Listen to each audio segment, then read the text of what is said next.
Okay, so I'll be presenting on RPGs, role-playing games. They're my favorite genre of video games. I'm addicted to them. They are just fun to play. I play them more often than any other type of genre video game. So when defining these terms, I think no less of it as what a parent or teacher might call a waste of time on my part or any nerd's part. So a game like that would be a total waste of my time. I would spend so much time playing these types of games. When one would play these games, they may feel the need to focus on events, like things that are happening in the game, which lays out a story. Which stories are significant to an RPG. Stories that can be unique in its own way. I think that's the significance of an RPG. When playing these games, one may look at discipline as a motive for pursuing the challenges, which might relate to life in a weird way. So basically what I'm saying is I play RPGs because they have sort of a subliminal message. It's a life on its own. When it comes to adventure, it can become a thrill just wandering around looking for stuff and items like shoppers do, and running into fights like students in high school. So that's what I get out of it most of all, up until this point, playing it for a long time. This is a riddle here, if anyone can guess what Halloween attire plus fictional characters equal. Does anyone know the answer to that? Okay.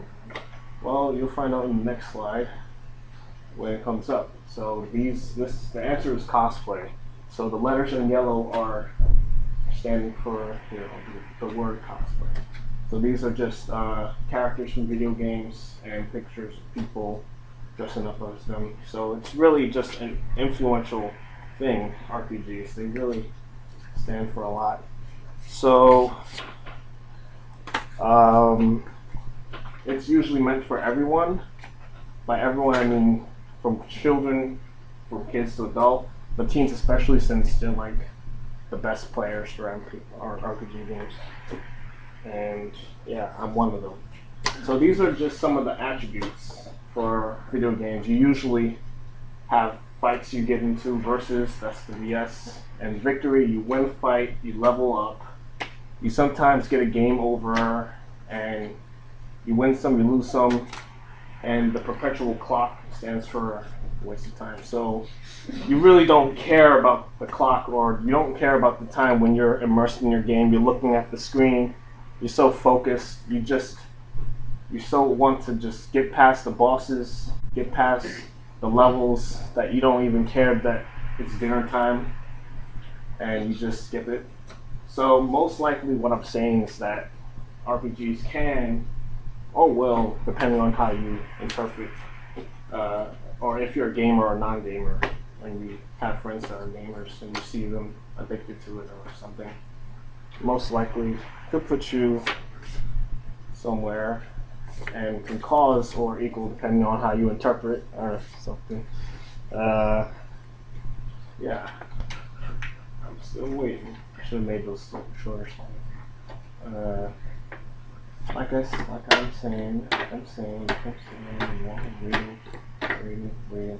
Yes, it can cause that kind of attitude to come out, and basically, if you read the translation, it will just appear to you as, something like you can get mad at the game, but getting mad doesn't change anything. It's usually what you can expect from video games like that, or a game like World of Warcraft pisses people off. That's why I don't play MMO RPGs. I stick with the independent gaming. So I don't ever, curse at people over a game or anything like that. I don't go to MMO RPGs. But what it can do for you actually, I would argue this with other friends, my mother, or teachers. I mean, even if it's a waste of my money, it keeps me away from things like, drugs for example, it subs for drugs basically, and I find it a suitable hobby because it keeps me away from all the other stuff that might be considered bad in a way. So playing RPGs really keeps me occupied and away from all that stuff.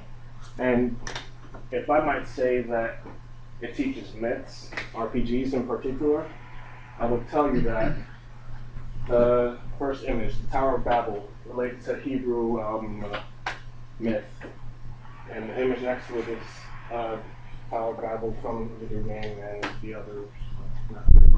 So you have the Twin Towers, and then you have the Tower, which is number 16, I believe, in the Major Arcana, which is like a deck of playing cards used for fortune telling. And then at the bottom you got Death, Thanatos right here, Greek word, and these are just pictures for your pleasure of viewing. I think that one was drawn by an illustrator named Yoshitaka Amano. He's drawn pictures for Final Fantasy for a long time. And this one was my favorite. This is definitely one of my favorites. If you can look at the symbolism, light and darkness, that's usually the theme with a lot of RPG games. And it's a very interesting thing to hold. So, yeah, that's it.